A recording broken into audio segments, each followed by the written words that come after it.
2006 मधील Mumbai bomb blast प्रकरणी हायकोर्टाच्या निर्णयाला सुप्रीम कोर्टाकडून स्थगिती देण्यात आलेली आहे। आरोपींवरील गुन्हा सिद्ध करण्यामध्ये पूर्ण अपयश आल्यामुळे मुंबई उच्च न्यायालयाने सर्व आरोपींची निर्दोष मुक्तता केलेली होती।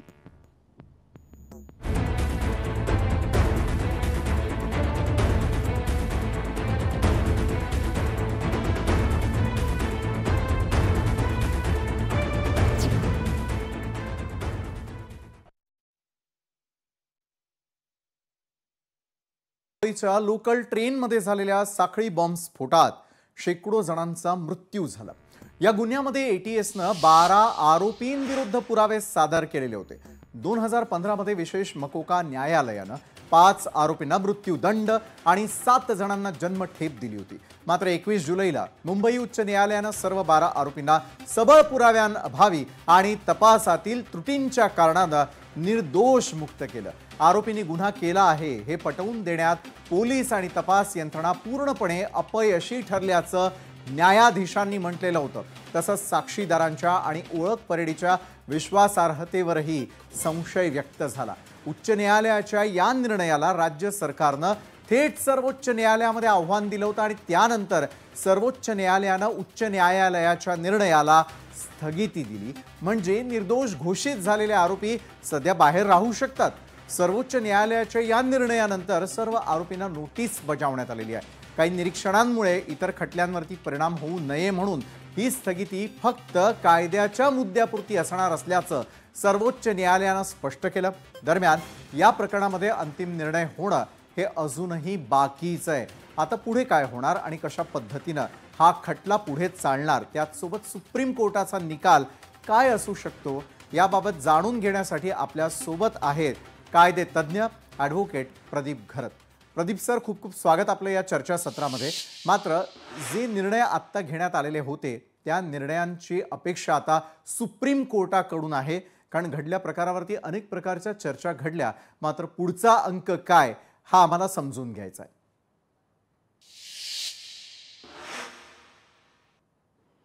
आता ही स्थगिती त्वरित घेणं गरजेचं होतं, कारण सर्वोच्च न्यायालयासमोर युक्तिवाद करताना आपल्या शासनातर्फे असा युक्तिवाद केला गेला की याच्यातली काही जी निरीक्षणं आहेत ते MCOC जी संघटित गुन्हेगारीचा जो कायदा आहे त्या सर्व कायद्यांवर परिणाम, त्या सर्व खटल्यांवर परिणाम करणारी असू शकतात। तर ही एक महत्त्वाची गोष्ट आणि त्यांनी केलेलं इंटरप्रिटेशन हे महत्त्वाचं। त्यामुळे स्थगिती दिली म्हणून आरोपींना परत कस्टडीत घेण्यात स्वारस्य नाही, परंतु माननीय सर्वोच्च न्यायालयाने सुद्धा विचारणा केली की आमच्या सुद्धा असं निदर्शनास आलेलं आहे की यातले काही जे आरोपी आहेत ते पाकिस्तानी नागरिक आहेत।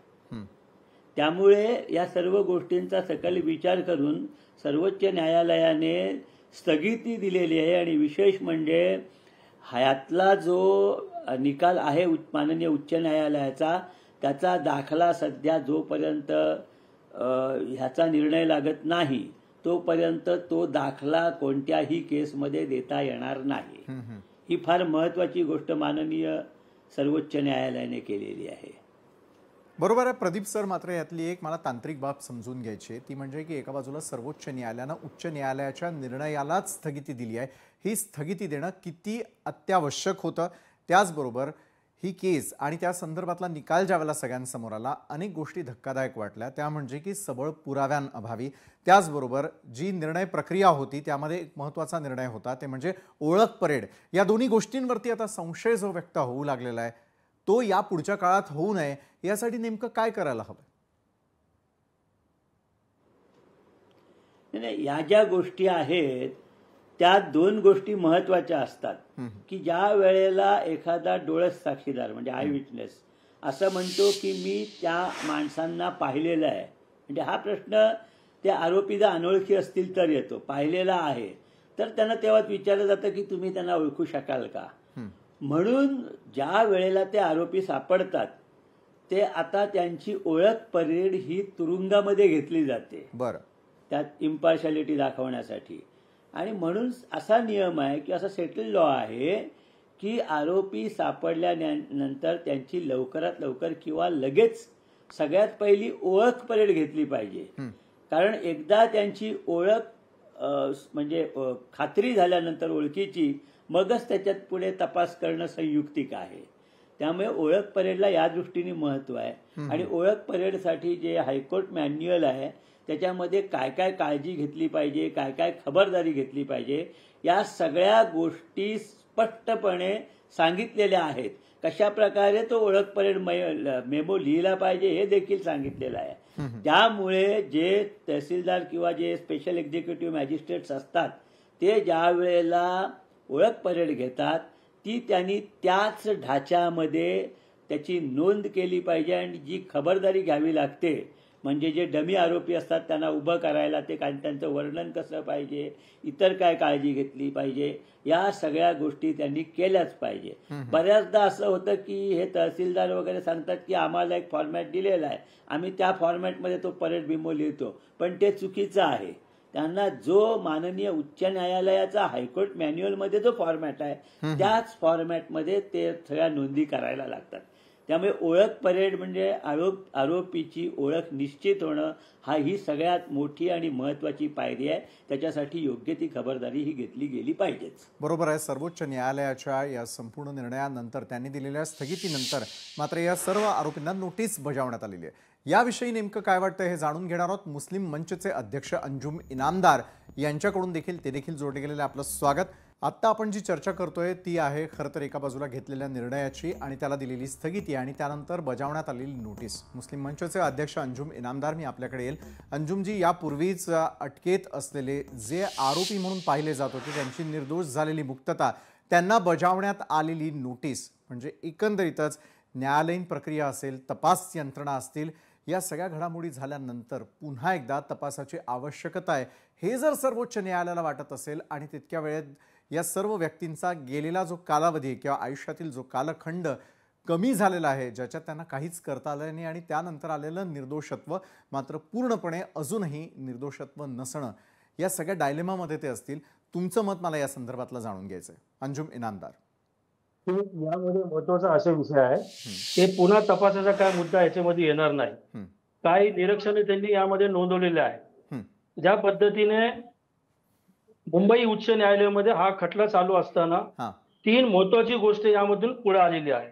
एक महत्वाचा असा की बळजबरीने 3rd डिग्री टॉर्चर करून या लोकांना मारहाण करून या लोकांचा जबाब घेण्यात आलेला आहे. आता आपले जे वकील साहेब या इथं आहे बसलेले आहेत, त्यांनी माहिती दिली की कलेक्टरच्या समोर किंवा तहसीलच्या समोर किंवा वरिष्ठ एखाद्या अधिकाऱ्याच्या समोर घेतला पाहिजे होता, मात्र या 88च्या अधिकाऱ्यांनी काही घेतलेलं नाही. दुसरी महत्वाची गोष्ट आहे की जे पुरावे त्यांनी सादर केलेला आहे, एकही पुरावा या लोकांशी त्यांनी ते जोडण्याचं काम ते झालेलं नाही.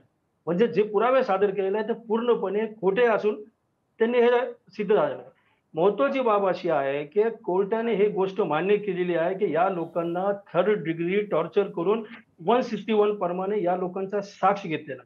आता यामध्ये खूप गंभीर बाब आहे की आपण पाहिलेलं असेल की ते आताच नुकताच 2015 साली जे वाहिद शेख जे त्यामध्ये निर्दोष सुटले होते 2015 साली, त्यांनी पुस्तक लिहिलेले बेगुन्हा कैदी.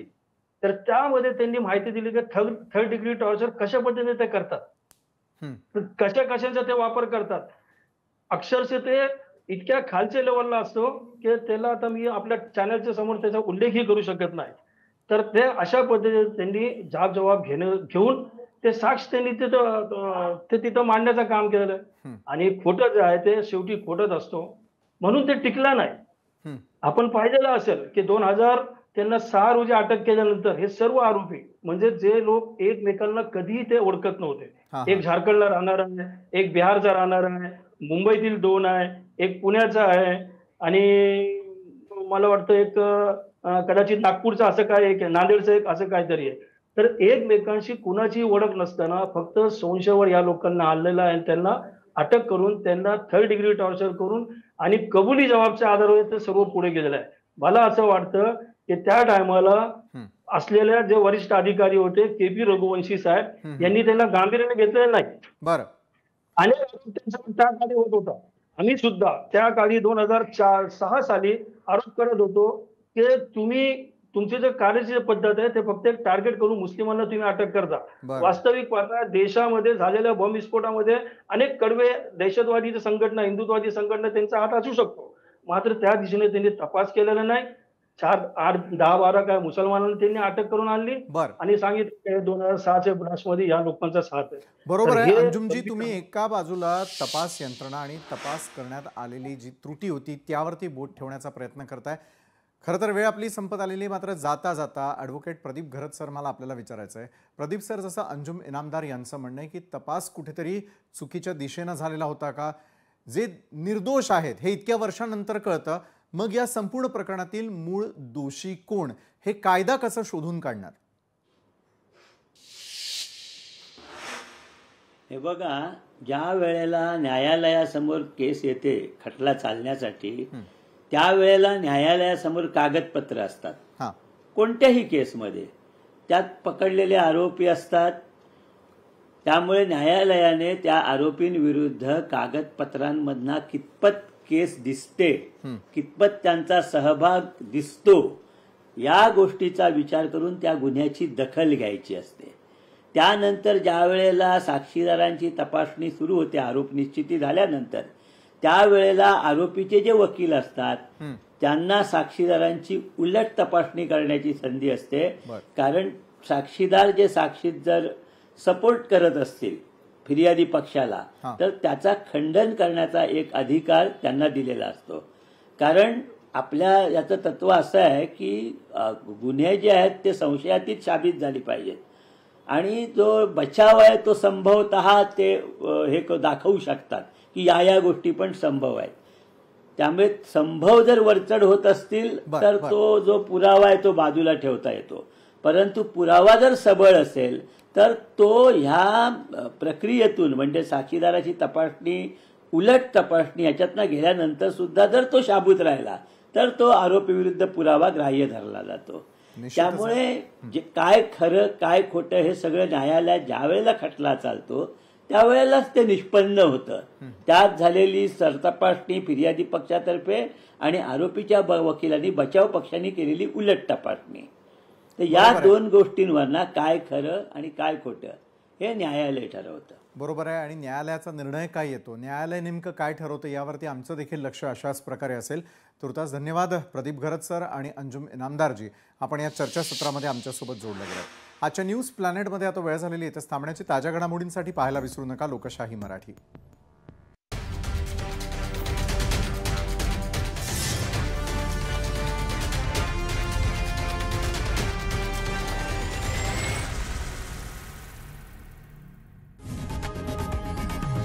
लोकशाही मराठी ऐका, पहा, जागरूक रहा.